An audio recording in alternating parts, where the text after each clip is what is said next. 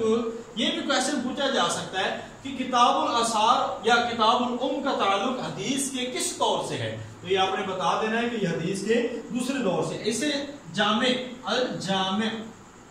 ایک کتاب ہے, یہ سفیان ثوری رحمۃ اللہ علیہ کی, سفیان ثوری رحمۃ اللہ علیہ کی یہ کتاب ہے.